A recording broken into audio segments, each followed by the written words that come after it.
Hi, this is Steve from So Music, and today I just want to have a bit of a chat to you about tremolo systems on electric guitars. There seems to be a little bit of confusion about what's best to use and for what situation, so hopefully I'll try and clear a little bit of that confusion up for you. The first one we're going to look at today is what we call a double locking tremolo system. Now, the idea of a double locking tremolo system is your strings are clamped into the bridge at this end, so I'll just show you that. And then if we move down the neck, you'll see up by the headstock there is a lock nut where your strings are locked down. Now, the idea of this system is it's designed for very heavy tremolo use because your strings tension is only moving between your top nut and your bridge saddles. So one of the real big advantages is that you can take your tension right down to nothing with these. You can also, because it's a floating bridge, you can also pull it back as well. They do have a couple of small disadvantages though. The first of those being the fact that they are very maintenance intensive, because what you'll find is when the system's tuned up and set up, most of your tuning adjustment will be done from your fine tuners back here on the bridge, but you eventually do run out of adjustment on those, so it means you've got to then unlock your top nut here and take up a bit of tension here, back it off on your fine tuners. And a little bit of a bugbear with them is when you break a string, you pretty much got to go through and reset the system again.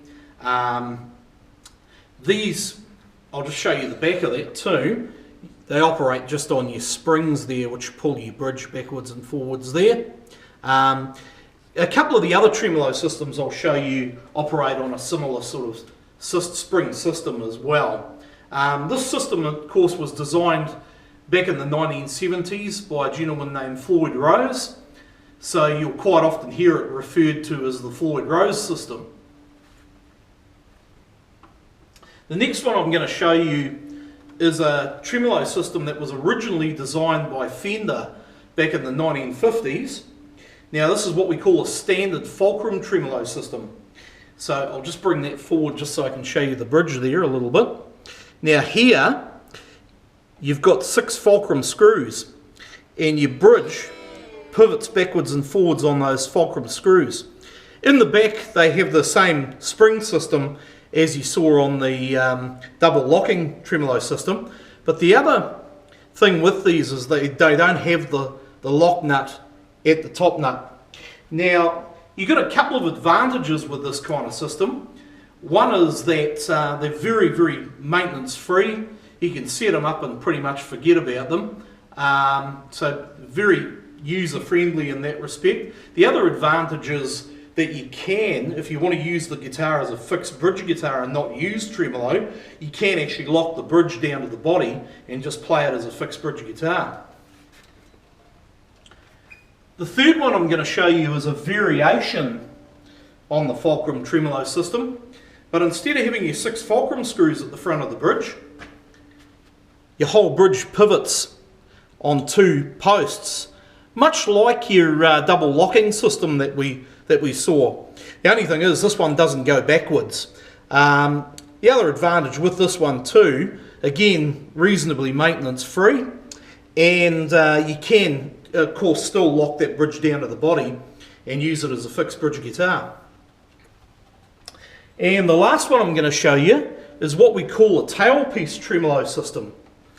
Now here we've got a your standard tunematic style bridge, and the tremolo unit sits right on the tailpiece here.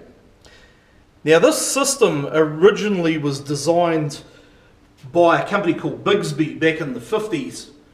Again, quite nice, but one of the real big advantages with this kind of tremolo system is that it doesn't mess with your tuning or your setup too much. So you can pretty much run this guitar in any tuning and still have tremolo. The disadvantage is that you don't have quite the same tremolo range as you do with some of these other ones here, and particularly with the Floyd Rose style system. But hey, if you're playing in a rock and roll band and you don't use heavy tremolo, and even if you're running, drop D tuning, that sort of thing, it's still going to work really well for you. So I hope that's sort of cleared up a little bit of the mystery surrounding tremolo systems. So for more information on any of our products, please go to www.somusic.co.nz. Thanks for watching, and we'll see you again soon.